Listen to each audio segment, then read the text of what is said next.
તો તમારા કામનું ઇમ્પ્રુવમેન્ટ જોશે. તમે જો ઘણા મોટા નામ હશે સલૂનના અને એ લોકોની રિયલ બ્રાઇટ જોજો, કશું જ ના હોય, ખાલી બન હોય, ફ્રન્ટ વેરિએશન અને પાછળ ક્યાંક રિયલ ફ્લાવર નાખેલું.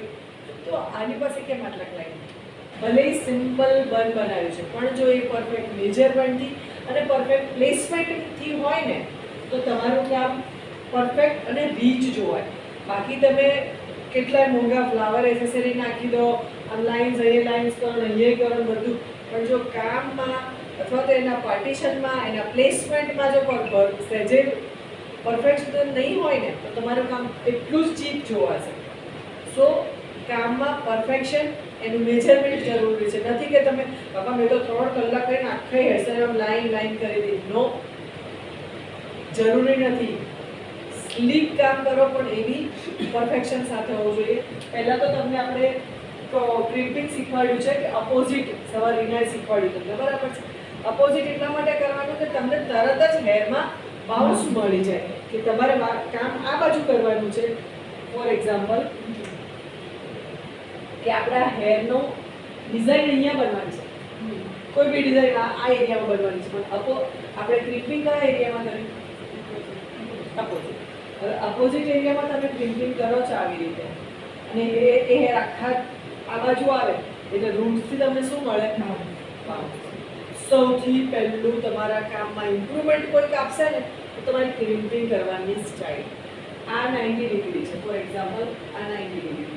90 ડિગ્રી પર હેર રાખશો તો આ હેર અહીંયા પડશે પાછળ. આ એરિયા છે, આ જે એરિયા ત્યાં બહુ ગેપ મળશે ના, કેમ કે આ હેર તો અહીંયાથી આ પડવાના, આ પડવાના, એટલે અહીંયા ગેપ નહીં મળે, એટલે અહીંયા તમને બાઉન્સ ના મળે. જો તમને રૂટ્સથી બી બાઉન્સ જોઈએ છે ને તો તમારે જવાનું ક્યાં? અપોઝિટ છે. એટલે સૌથી પહેલું તમે ક્રિમ્પિંગ અપોઝિટ એરિયા ક્લાયન્ટની સામે ઉભા રહો અને ક્રિમ્પિંગ કરો એટલે તમને સૌથી વધારે બાઉન્સ મળે. તો આ રહ્યું આપણું હેરનું પ્રિપરેશન. હવે હું સેકન્ડ તમને એવું બતાવું કે આ દાખલા તરીકે આપણું હેડ છે, હ્યુમન હેડ, રાઈટ? અને આ ઈયર. એક normal profile section, hair cutting કરો છો, હેર કેમિકલ કરો છો કે સ્ટાઇલિંગ કરો છો તો એક જ વસ્તુ પ્રોફાઇલ સેક્શન. તો એ મિડલથી પ્રોફાઇલ સેક્શન. પ્રોફાઇલ સેક્શન સિવાય બીજું મેઇન અગત્યનું સેક્શન ફોર સ્ટાઇલિંગ તો એ હોય છે ઈયર ટુ ઈયર. ઈયર ટુ ઈયર સેક્શનમાં આ એક સેક્શન મેં લીધું સીધું ઈયર, તો એને આપણે કહીશું, એ 90 ડિગ્રીથી લીધું એને આપણે કહીશું ઈયર ટુ સીધું. જે આપણો ઈયરનો ટોપ છે ને જ્યાં ત્યાંથી, બરાબર?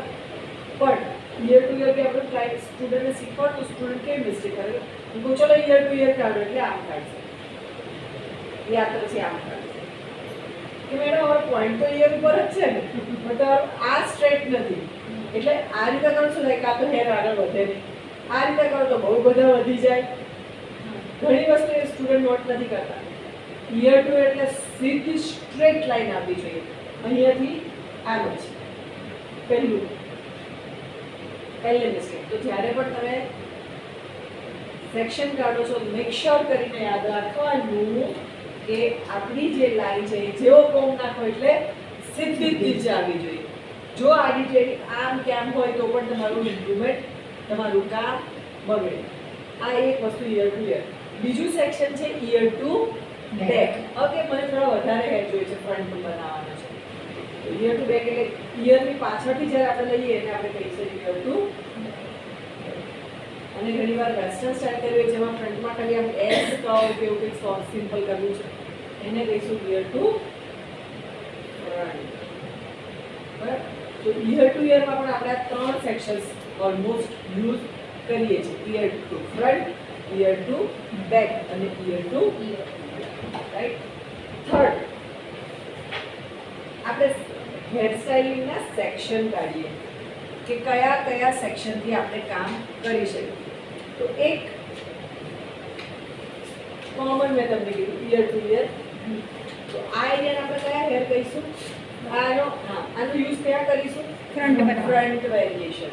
તો આ થયું આપણું ફ્રન્ટ, આ થયો આપણો ઓક્સિપિટલ બોલ એરિયા અને આ થયો આપણો ક્રાઉન એરિયા. અને જ્યાં હેરલાઇન પતી જાય છે એને આપણે કહીશું આપણો નેક એરિયા, રાઈટ? સો આ આખું ડિવાઇડેશન છે આપણા મેઇનનું, બરાબર.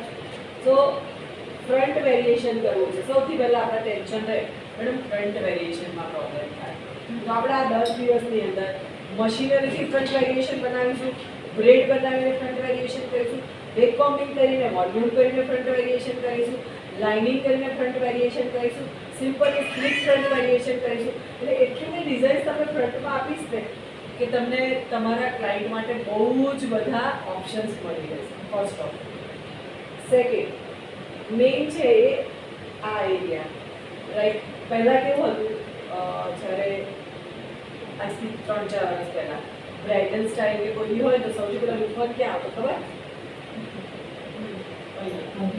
હવે ઇન્ટરનેશનલ ટેકનિક એડ થઈ, સ્ટાઇલિંગમાં ચેન્જીસ આવતા હોય છે, જેમ આપણા કપડામાં ચેન્જીસ આવતા હોય છે સ્ટાઇલિંગમાં પણ ચેન્જીસ આવતા હોય.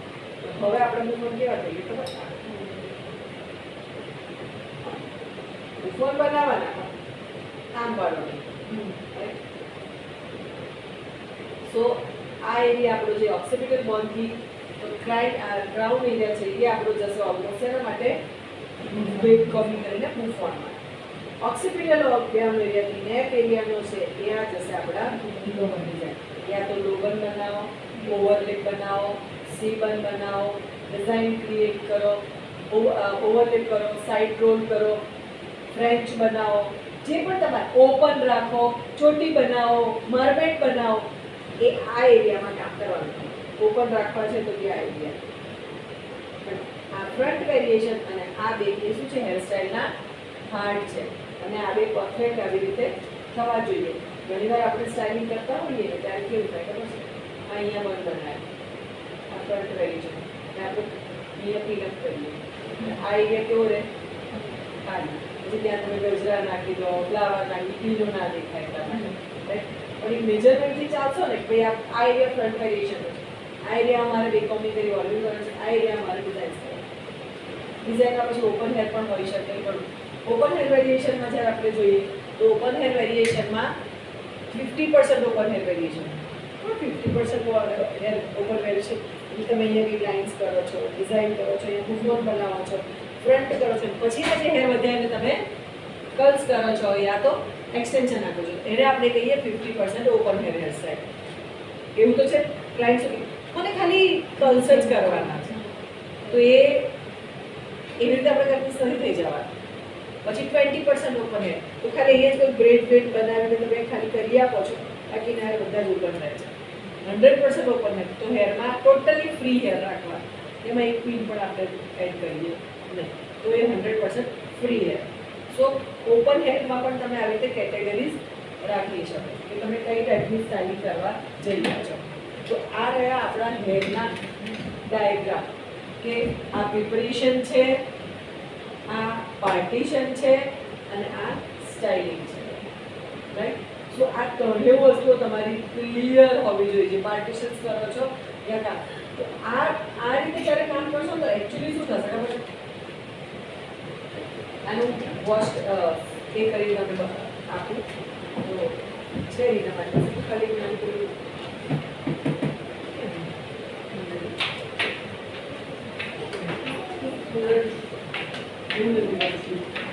બધું ડસ્ટર અને તારા કોણ છે ને ડસ્ટર પૂછે થોડી ડસ્ટર સહમત છે. બીજું કંઈક શ્રદ્ધા છે પણ ડસ્ટર બોલી ગયા. મેં ચાલુ કર્યું ને એટલે હું બેસી ગઈ.